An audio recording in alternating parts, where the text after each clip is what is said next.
Bismillahirrahmanirrahim. Assalamu alaykum, hurmatli televizor ko'ruvchilar. Istiqlol kundalik xabarlarimizni ko'rishinglarni qizg'in qarshi olamiz. Men Abdullah Yalqon. Programmamizda vatanimiz Sharq Turkiston va dunyoda bo'lib o'tgan kun tartibidagi xabarlarni huzuringizga sunishtirishimiz, qanamizda diqqatinglar ekranimizda bo'lsin.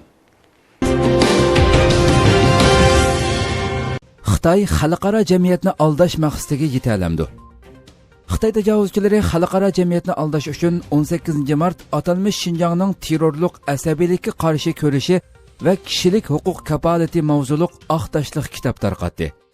Atalmış Aqtaşlıq kitapda jazo lagerlaridagi begunoh kishilarning 3 xil ahvolga asosan yoki gumon bilan qamalganligi o'ttirg'a qo'yildi. Xitoy bildirgan safsatalar tövendikicha. Birinci, faqat qalbida dinga qoyilligi bor, jinoyat o'tkazmagan, ammo jinoyat o'tkazib qolarmi deb andisha qilinganlar. Ikkinchi, Xitoy mustamlakachilariga amaliy tahdid shakllantirmagan, ammo nohaqchilikqa norozilik bildirishi mumkin deb qaralganlar va qo'rqitib qo'ysa tövbe qildiganlar. Uchinchi, zo'ravonlik, terrorlik bilan jazolanib qo'yib berilgan bo'lsa-mu, biroq jamiyatga xatar bor deb qaralganlar.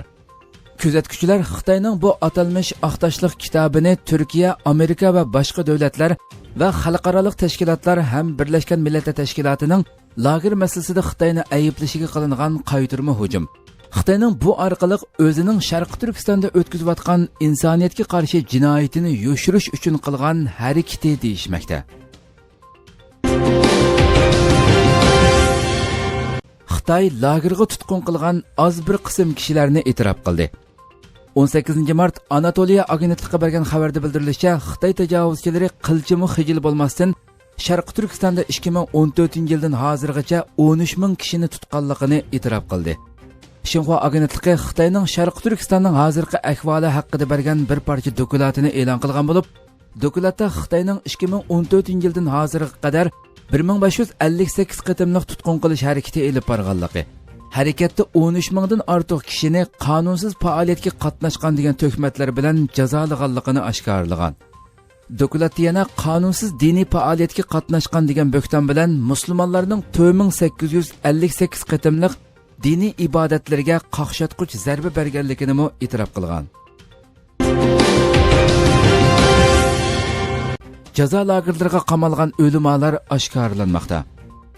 Ko'rurmanlarimiz televiziyamizni ta'minlagan uchurlar orqali Xitoy ishg'olchilarining Sharq Turkistonda jamiyatning har sohalarida tunilgan ziyolilarni tutqun qilganidek, xalqimizga ma'naviy jihatdan ozuq berib kelayotgan tunilgan o'limalar va Xitoylar o'zlari ochgan islom institutida o'qish bitirib chiqib, diniy ta'lim-tarbiya bilan shug'ullangan yosh diniy olimlarni atalmış asabiylik, terrorlik tuhmati bilan jazolayotganligi kun siri hassilab o'ttirg'a chiqmoqda.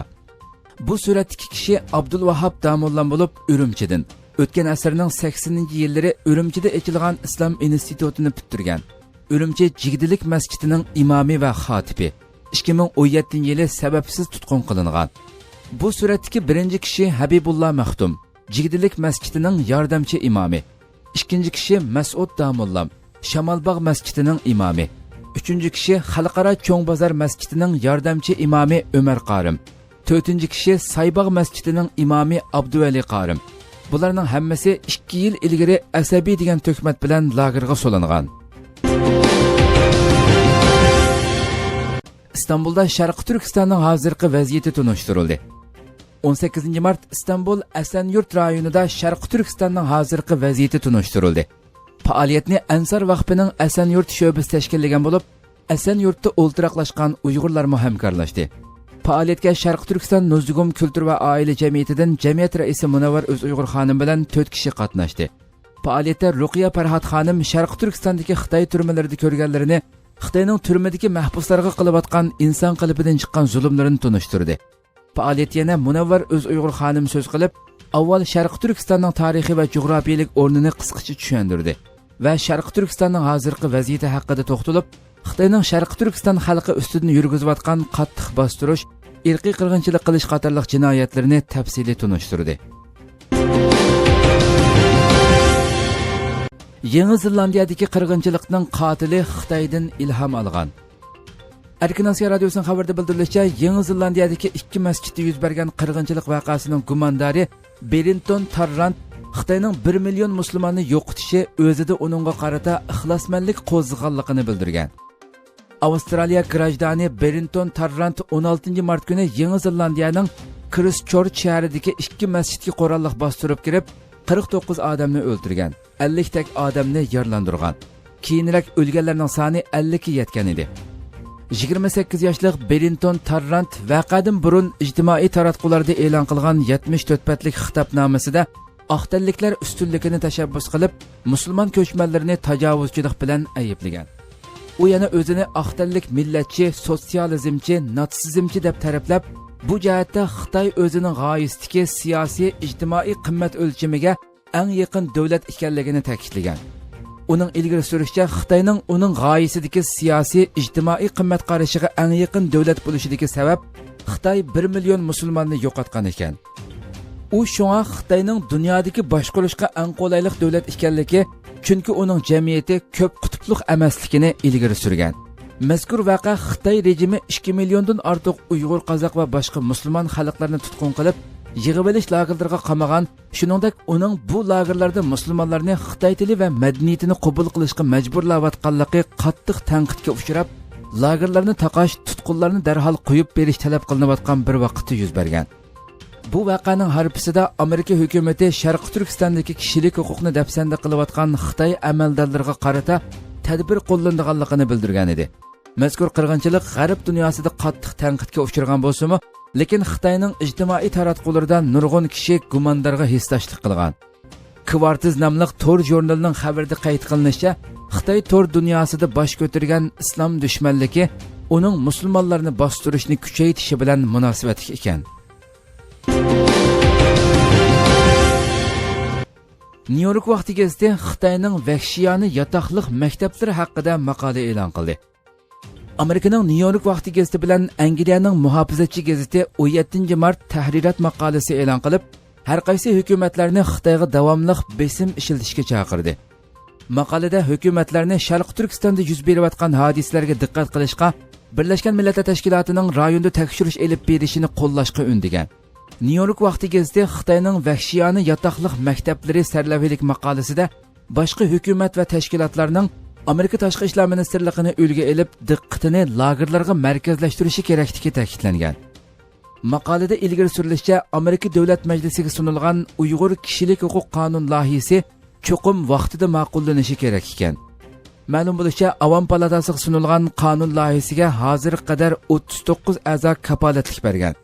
Nyu-York vaqti gazeti qonun loyihasida Amerika Tashqi ishlar ministrligi va istixborot organlarining davlat majlisiga Xitoy rejimining Sharq Turkistonda nima ishlarni qilayotganligini dokulat qilishi talab qilinganligi, bu qonun loyihasining vaqtida ma'qullanishi kerakligini bildirgan. Maqolada yana Amerikaning 15 g'arb davlatining Beijingda turishliq bosh elchilarining atalmish Xinjiangdagi Kompartiya sekretari Chin Guangguo bilan ko'rishish talabini qo'llashi zarurligi ta'kidlanib, atalmish Xinjiangda yuz berayotgan ishlarga ko'z yumilmasligi kerak deyilgan. Angliyaning muhofizatchi gazeti Amerikaning Xitoyga qarata tanqidni kuchaytirganligi, uning kishilik huquqni dafsanda qiluvchi amaldorlarga nishonliq tadbir qo'llanishni o'ylashayotganligi ta'kidlangan. Maqolada yana Angliyaning Birlashgan Millatlar Tashkilotida Xitoyni tutqunlarni qo'yib berishga, Birlashgan Millatlar Tashkilotining rayonda tekshirish elib berishiga yo'l qo'yishga chaqirgan davlatlarning biri ekanligi eskartilib, bu talab texmi qattiq va texmi yangroq o'tirg'i qo'yilishi kerak. Lagerlar Xitoy uchun nomus bo'lib qolmay, dunyo uchunmi o'xshashli nomusdir deyilgan. Buningdan 2 kun avval Xitoyning vakili Birlashgan Millatlar Tashkiloti kishilik huquq kengashida so'z qilib, lagerlarni yotoqliq maktablar deb aqlagan edi. Tuxumchi bola iona pullarni Yangi Zelandiyadagi musulmonlarga beg'ishlaydigan bo'ldi. Tuxumchi bola deb nom olgan 17 yoshlik Vel Connolly o'zi uchun yig'ilgan yordam pullarining asosli ko'p qismini Christchurch shahridagi terrorlik hujumi qurbonlariga beg'ishlaydiganligini e'lon qildi. Turkiya ovozi radiosi xabarida bildirilishicha, Yangi Zelandiyada 2 jamiga qilingan terrorlik hujumidan keyin musulmonlarni ayblab, hammaning noroziligini qo'zg'agan Avstraliya mustaqil parlament a'zosi Fraser Anningga tuxum etib inkas qaytargan 17 yoshlik Vel Connolly o'zi uchun yig'ilgan yordam pullarining asosli ko'p qismini Christchurch shahridagi terrorlik hujumi qurbonlariga beg'ishlaydiganligini e'lon qildi. Yangi Zelandiyada chiqadigan Herald gazetining xabariga asoslanganda, Avstraliya parlament a'zosi Anning Melbourne shahridagi ommaga ochiq bir faoliyatda terrorlikni yo'lliq ko'rsatmoqchi bo'lgan irqiy ayrimchi bayonotlari tufaylidan hammaning tanqidiga uchragan bo'lib, shu asnoda 17 yoshli Connolly uning boshiga tuxum etib noroziligini bildirgan. GoFundMe nomli bir yordam to'plash tori Connolly uchun qonunli usulda texmo ko'proq tuxum setib olishiga yordam to'plash safarbarligi boshlagan. Xabarda yordam safarbarligi boshlagan kishining tuxumchi bola deb nom olgan Connolly bilan aloqa o'rnatganligi va Connollyning pulning asosli ko'p qismini Christchurch shahridagi terrorlik hujumining qurbonlariga yo'llash qarori olganligini aytganligi bildirildi. Yordam safarbarligida hozir qadar jami $42,000 to'planganligi qayd qilindi. Erdoğan Yeni Zelandiya haqida g'arb dunyosiga javob berdi. Türkiye Cumhuriyeti Cumhur Reisi Recep Tayyip Erdoğan Yeni Zelandiyadagi terrorlik hujumining xususiy emas, butunlay tashkillik ekanligini aytdi. Türkiye Ovozi radiosi xabarida bildirilishicha, Cumhur Reis Recep Tayyip Erdoğan 3 xususiy televiziya kanalining o'rtaq ulab tarqitish programmasida kun tartibga aloqador bayonotlarda bo'ldi. U naq maydondan ulab tarqitish programmasida savollarga javob berdi. Shunaqla Yeni Zelandiyada juma namozi vaqtida elib berilgan va 50 kishining joniga zomin bo'lgan terrorlik hujumi haqida to'xtalib, hujumning xususiy emas, butunlay tashkillik ekanligini ta'kidladi. Hamda g'arb dunyosining bu voqeaga tutgan jim turib olish pozitsiyasiga norozilik bildirdi. Erdo'g'an mundaq dedi: Fransiyadagi Charlie Hebdo voqeasida butun dunyo Yevropada bir yerga jam bo'ldimi? Jam bo'ldi. Undaqda bu voqeaga qarata Yevropaning ovozi chiqib baqdimi? Yo'q. Yevropadan texnicha biror narsa anglaganimiz yo'q. G'arb mediasi bu ishga qarata butunlay nayrangvozlik bilan ish tutmoqda.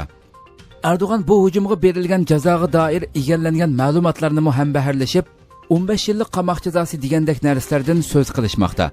Ya'ni 50 musulmon shahid qilinadi, buning jazosi aran 15 yil bo'ladi. Bundaq ish mumkinmi? Buni qandoqmi qabul qilg'ili bo'lsin dedi. Yana bir tarafdan Cumhur Reis Erdo'g'an tunugun 18 mart Çanakkale zafari faoliyatida qilgan so'zida g'arb dunyosiga xitob qilib mundaq dedi: Davlatimizdan 16500 kilometr yiroqlikda Yeni Zelandiyadan bergan uchurlar bilan bizni sinavyotidi. Qadrli qarindoshlarim, Çanakkale'dan 104 yil keyin yana bir qatim shundoq deymizki, yo'llagan uchuringlarni oldik. His tuyg'ularinglarni va niyatinglarni tushundik. O'chmanliklarning, nafratinglarning o'z beti ekanligini tushundik. Bir terrorchining o'ttiriga chiqishi bilan 50 musulmonni o'ltirishning nima ekanligini bildik. Sizlarning yashayotgan tuproqlarimiz va elayotgan nafaslarimizni bizga ortiq deb qaraydiganliklarini bildik. Anatoliya tarafidan Yevropa tarafiga o'talmaysizlar deb tahdid solgan terrorchining qandoq biri ekanligini bildik. Bu shaxsiy bir voqea emas, tashkillik holatda qilingan ishdir. Biz bu yerdimiz. Biz Çanakkale'dimiz. 1000 yildan buyon bu yerdimiz. İnşallah qiyomatgacha bu yerda bo'lamiz. İstanbulni Konstantiniya qilolmaysizlar. Ajdodinglar keldi va bu yerda ekanligimizni ko'rishdi. Ondan ba'zilari putlari bilan minib ketgan bo'lsa, ba'zilari tavut bilan qaytib ketishdi. Agar o'xshash niyat bilan kelsanglar, sizlarni kutamiz. Sizlarni ajdodinglarni uzatgandek uzitib qo'ydiganligimizdan aslo shubhanglar bo'lmasin. Shuni unutmanglar. Çanakkale biz uchun nomusini aslo dafsanda qilg'izmaydigan Asimning naslining simvolidir deganlarni bildirdi.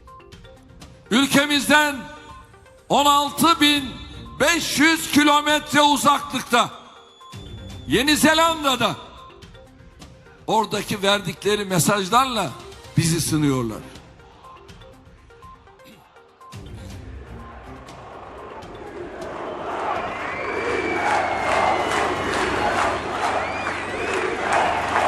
Sevgili kardeşlerim, Çanakkale'den 104 yıl sonra bir kez daha sesleniyor ve diyoruz ki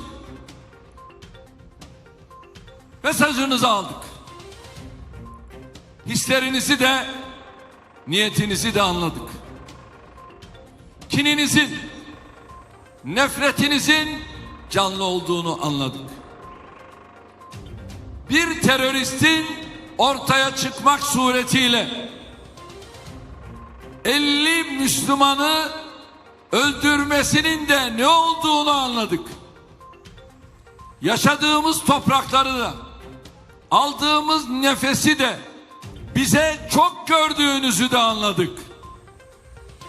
Anadolu yakasından Avrupa yakasına geçemeyeceksiniz tehdidini manifestosunda ifade edenin ne tür bir terörist olduğunu da anladık. Bu bireysel bir olay değildir. Örgütlüdür. Biz buradayız. Biz Çanakkale'deyiz.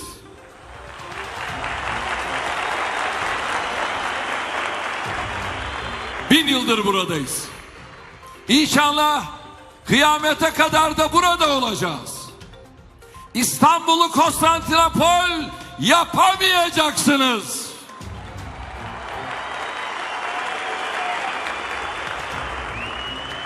Dedeleriniz geldiler. Burada olduğumuzu gördüler. Sonra da kimi ayakları üzerinde, kimi tabutla geri döndüler.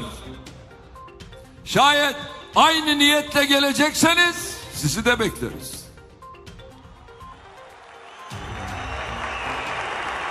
Sizleri de dedeleriniz gibi uğurlayacağımızdan hiç şüpheniz olmasın. Ama şunu unutmayın.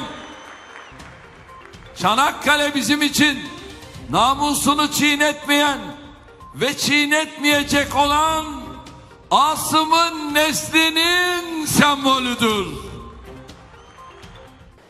Hürmetli televizyon görüşler, şuna qilib bugungi xabarimiz mushada oxirlashdi. İnşallah atki xabarimizni ko'rishgacha sizlarni Janobi Allohga topshiramiz. Shundaqla program oxirida ekran orqasidagi barliq xizmatdoshlarimga ko'pdan ko'p rahmat aytaman. Assalomu alaykum va rahmatulloh.